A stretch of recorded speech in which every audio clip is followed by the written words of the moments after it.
There is a quiet shock that happens when you suddenly notice what is missing rather than what is present.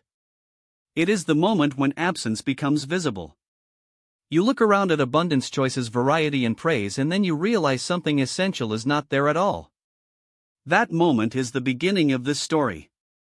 Not a story about food alone, but about memory control and survival.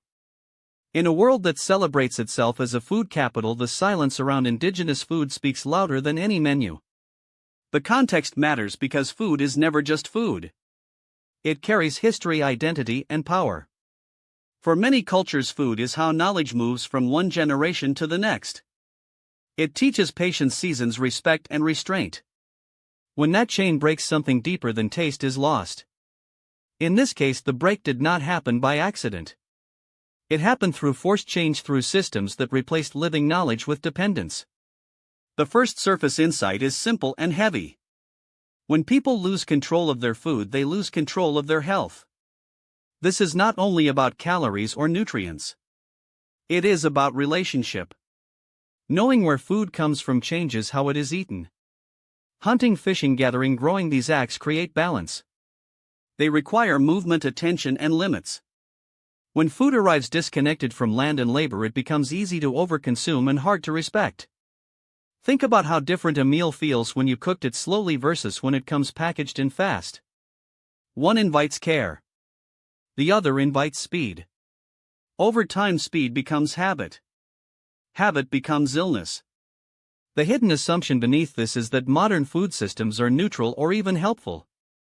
That convenience equals progress. But convenience often hides cost. When governments replace traditional food with cheap processed options, they also replace autonomy with dependence. This is not a moral failure of individuals. It is a structural outcome. People eat what is available. They eat what they are taught to eat. When education disappears, choice narrows. This is why loss of knowledge is as damaging as loss of land. Without education, people cannot return easily even if they want to. The third insight reveals a pattern that repeats across history. Assimilation removes skills before it removes identity. When children are not taught how to fish, hunt, gather, or identify plants, they are separated from systems that sustained their ancestors. This creates a gap. In that gap, outside systems move in. Industrial food fills the space. Over time, memory fades and reliance grows. Health declines not because people forgot discipline but because the environment changed.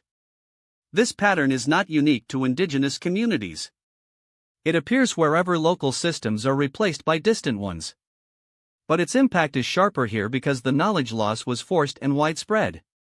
A new perspective begins to form when we stop seeing indigenous food as a trend or a cuisine and start seeing it as a framework.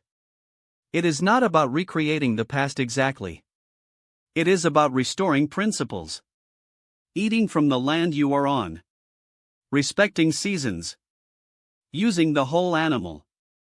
Wasting less. Moving more. Sharing knowledge. These ideas are not old-fashioned. They are practical. They work. They worked for thousands of years. When these principles return, health can return with them. Not instantly. Not magically. But steadily. Applying this to daily life starts with control. Control does not mean restriction. It means relationship. When communities grow, gather, or prepare their own food, they regain agency. Children learn by watching. Elders teach by doing. Meals become lessons. Health becomes collective rather than individual. This also changes identity. Pride grows when culture is practiced, not just remembered. Food becomes a way to heal without preaching. People feel better. Energy improves. Bodies respond. That response builds trust. Trust makes change possible. There is also an optional, deeper layer worth noticing. Relearning lost knowledge is not about going backward. It is about moving forward with roots. The world today offers tools, technology, and communication that ancestors did not have. When old knowledge meets new tools, something powerful happens. Tradition adapts. It becomes resilient. It speaks to younger generations in new ways. This is why this moment feels exciting. It is not a return. It is a renewal. A blending of lessons with possibility. Control of food becomes control of narrative. When people decide what they eat, they decide how they live. That choice shapes health, economy, and future. It reduces dependence. It builds confidence. It creates options. And options matter. Because a future is not something you wait for. It is something you prepare for. One meal, one lesson, one plant, one hunt, one gathering at a time. This is not only an indigenous story. It is a human one. Every community once had food knowledge tied to land. Many lost it.